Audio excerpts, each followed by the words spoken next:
High নীল। High. একা একা ছাদে কি করছো? তেমন কিছু না। আমিও মাঝে মাঝে ছাদে আসি, কিন্তু আগে একা একা বোরিং ফিল করতাম। আজ যেহেতু তুমি আছো, দুজন মিলে একসাথে আড্ডা দিব। আসলে আমার একটা কাজ আছে, তো একটু পরে আমাকে চলে যেতে হবে। কি কাজ? হায় আল্লাহ, উনি তো এখানে। কোনোভাবে যদি আমার কাপড়টা আমার চোখে পড়ে তাহলে তো সন্দেহ করতে পারে। ইস। আমার পুরনো ফ্রেন্ড সার্কেলের সাথে আজকে দেখা করতে চাই। আমি কি তোমার সাথে যেতে পারি? সরি, যাওয়া যাবে না। আসলে ওদের সাথে এতদিন পরে দেখা হবে, আড্ডা দিব, মজা করব। আর তুমি গেলে তো আনিজি ফিল হবে, এই জন্য আর কি। It's okay, no problem. আচ্ছা, তুমি তাহলে থাকো, আমি যাই। উফ, কি হয়েছে? এই দেখো তো আমার চোখে কি যেন গিয়েছে। আমার ফ্রেন্ডরা না বারবার কল করতেছে। তুমি বরং নিচে গিয়ে দেখো তোমার চোখে কি হয়েছে। আমার না তারা আছে। এই, তুই কি ভাবছো সকাল বিকাল আমার প্রপোজ করলে কি আমি বইটা যাবো? আমার ব্যাপারটা না এত সহজ না। কান্দর কান্দর, উঠবস কর, উঠবস কর। এরপর যদি দেখছি আমার পিছু পিছু ঘুরতে, একদম খবর আছে তোমার। হাই। কি ব্যাপার, এভাবে উল্টো ঘুরে গেলেন যে? কোনো সমস্যা?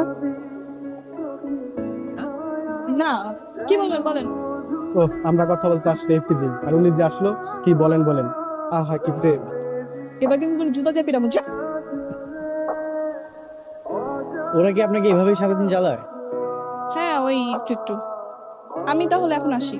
শোনেন, আপনার সাথে আমার একটু জরুরি কথা আছে। বলেন। যেদিন আপনাকে দেখেছিলাম না, সেদিন থেকে আপনার প্রতি আমার কৌতূহল জন্মেছে। আপনার নামটা কি? তু টুম্পা, টুম্পা। আপনার বাসাটা? বাংলাদেশে। বাংলাদেশ তো বুঝলাম, কিন্তু বাংলাদেশের কোথায়? এই তো হবে এখান থেকে 4-5 কিলো। 4-5 কিলো? 4-5 কিলো হলে তাহলে আপনার ড্রেস আমাদের বাসার ছাদের দড়িতে কিভাবে আসলো? আমার ফ্যামিলি কি আপনাকে কোনো পারমিশন দিয়েছে আপনার ড্রেস আমাদের ছাদে নাড়ার? যেখানে ভাগে হয় সেখানে সকাল হয়। আচ্ছা ঠিক আছে, তাহলে আপনি আপনার রাস্তা যান, আমি আমার রাস্তা যাই। হ্যাঁ, বাই। এই তুলি, এই দাদা, কোথায় যাচ্ছিস তুই? আর হাতে এসব কি? এই আঠাগুলো ভিজা গেছে, এগুলো রোদে শুকা দেবো সাথে। কি রে, তোকে না বারবার করে বারণ করেছি এসব ভালো পোশাক তুই পরবি না। আবার তুই সাজগোজ করেছিস, আমার মাথায় ঘুমটা দিসনি। লিপস্টিক মোচ।